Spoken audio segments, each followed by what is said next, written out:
नमस्कार। बुलेटिन कोविड-19 में आप सबका स्वागत है। मैं हूं आपके साथ दीक्षा चौधरी। वैक्सीनेशन में 100 करोड़ का जादुई आंकड़ा पार। देश में कोरोना वैक्सीनेशन का आंकड़ा 100 करोड़ को पार करने की ऐतिहासिक उपलब्धि पर प्रधानमंत्री नरेंद्र मोदी ने देश को संबोधित किया। उन्होंने कहा कि ये उपलब्धि 130 करोड़ देशवासियों के समर्पण का परिणाम है और ये सफलता हर देशवासी की सफलता है। उन्होंने कहा कि 100 करोड़ टीकाकरण सिर्फ एक आंकड़ा भर नहीं है, बल्कि देश की शक्ति का प्रतिबिंब है और इतिहास के एक नए अध्याय का निर्माण है। प्रधानमंत्री ने कहा कि भारत का पूरा टीकाकरण कार्यक्रम विज्ञान की कोख में जन्मा है, वैज्ञानिक आधारों पर पनपा है और वैज्ञानिक तरीकों से ही चारों दिशाओं में पहुंचा है। उन्होंने कहा कि ये हम सभी के लिए गर्व करने की बात है कि भारत का पूरा वैक्सीन कार्यक्रम विज्ञान से पैदा हुआ, विज्ञान से आगे बढ़ा और वो विज्ञान पर आधारित है। उन्होंने कहा कि वैक्सीन को बनाने से पहले और वैक्सीन लगाने तक का पूरा अभियान वैज्ञानिक समझ पर आधारित था। उत्पादन को बढ़ाने की चुनौती भी थी। इसके बाद विभिन्न राज्यों और दूर दराज के इलाकों में समय पर वैक्सीन पहुंचाने की चुनौती भी थी, लेकिन वैज्ञानिक तरीके और नए प्रयोगों से देश ने इन चुनौतियों का समाधान निकाल लिया।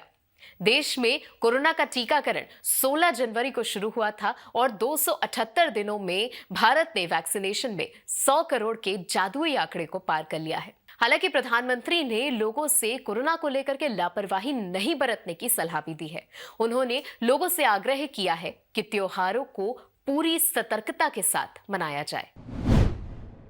अंतर्राष्ट्रीय यात्रियों के लिए नई गाइडलाइंस जारी। कोरोना की वर्तमान स्थिति को ध्यान में रखते हुए भारत सरकार ने अंतर्राष्ट्रीय यात्रियों के लिए नई गाइडलाइंस जारी की हैं। इन गाइडलाइंस के मुताबिक भारत आने वाले सभी अंतर्राष्ट्रीय यात्रियों के लिए नेगेटिव आरटी-पीसीआर रिपोर्ट दिखाना अनिवार्य होगा। आरटी-पीसीआर टेस्ट यात्रा शुरू करने के पहले के 72 घंटों के अंदर कराया गया होना चाहिए। इन गाइडलाइंस के मुताबिक जिन यात्रियों का टीकाकरण पूरा हो चुका है, उन्हें हवाई अड्डे से बाहर जाने की इजाजत दी जाएगी, बशर्ते कि वो यात्री उन देशों से हो जिनके साथ भारत ने विश्व स्वास्थ्य संगठन द्वारा अनुमोदित कोविड-19 टीकों की पारस्परिक स्वीकृति के लिए परस्पर व्यवस्था की है। ऐसे यात्रियों को क्वारंटीन में रहने की जरूरत नहीं होगी। जिन यात्रियों का टीकाकरण नहीं हुआ है या आंशिक टीकाकरण हुआ है, उन्हें भारत आने पर कोरोना टेस्ट के लिए अपना सैंपल देना होगा और 7 दिनों के लिए होम क्वारंटीन में रहना होगा। 8वें दिन उन्हें फिर से टेस्ट करवाना होगा और अगर उस टेस्ट में भी रिपोर्ट नेगेटिव आती है तो अगले 7 दिनों के लिए अपने स्वास्थ्य पर नजर रखनी होगी। गाइडलाइंस में कहा गया है कि जो यात्री इन नियमों का उल्लंघन करेगा, उनके खिलाफ सख्त कार्रवाई की जाएगी।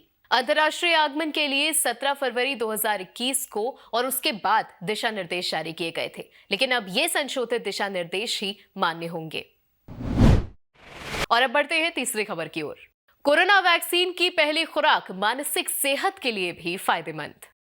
अमेरिका में हुए एक अध्ययन में यह सामने आया है कि वैक्सीन की डोज मानसिक सेहत के लिए भी फायदेमंद साबित हो सकती है। अमेरिका के साउथ कैलिफोर्निया विश्वविद्यालय के centre for economic and social research में हुए एक अध्ययन में यह दावा किया गया है कि जिन लोगों ने कोरोना वैक्सीन की पहली खुराक ली है, उनमें तनावग्रस्त होने की संभावना कम है। यह अध्ययन PLOS जर्नल में प्रकाशित हुआ है। इस अध्ययन में कहा गया है कि 2020 में कोविड महामारी के चलते लोगों में तनाव जिस उच्च स्तर पर पहुंचा था, वो वैक्सीन की पहली खुराक के साथ लगभग खत्म हो गया है। अध्ययन के लिए 8003 वयस्कों के बीच 10 मार्च 2020 से लेकर 31 मार्च 2021 तक एक सर्वेक्षण किया गया। इस सर्वेक्षण से मिले हुए नतीजों के विश्लेषण से पता चला कि दिसंबर 2020 से मार्च 2021 के बीच जिन लोगों को टीके की पहली खुराक लगी, उन्हें टीके नहीं लगवाने वाले लोगों की तुलना में तनाव या मानसिक संकट कम महसूस हुआ। आज के इस अंक में बस इतना ही। बुलेटिन कोविड-19 के अगले अंक में हम फिर हाजिर होंगे। आप सबसे अनुमति लेने से पहले एक विनम्र अनुरोध। विज्ञान, प्रौद्योगिकी, आविष्कार और नवाचार जगत के विश्वसनीय कार्यक्रमों को देखने के लिए अपने मोबाइल पर इंडिया साइंस ऐप अवश्य डाउनलोड करें। एक बात और, देश का अपना विज्ञान चैनल इंडिया साइंस टीवी अब फेसबुक, ट्विटर, यूट्यूब, लिंक्डइन और इंस्टाग्राम पर भी उपलब्ध है। हमारे कार्यक्रमों के बारे में आप अपने फीडबैक और सुझाव हमें ईमेल कर सकते हैं। हमारा ईमेल पता है indiascience@vigyanprasad.gov.in। इसी के साथ अपना बहुत ख्याल रखिए और हमें दीजिए इजाजत। नमस्कार।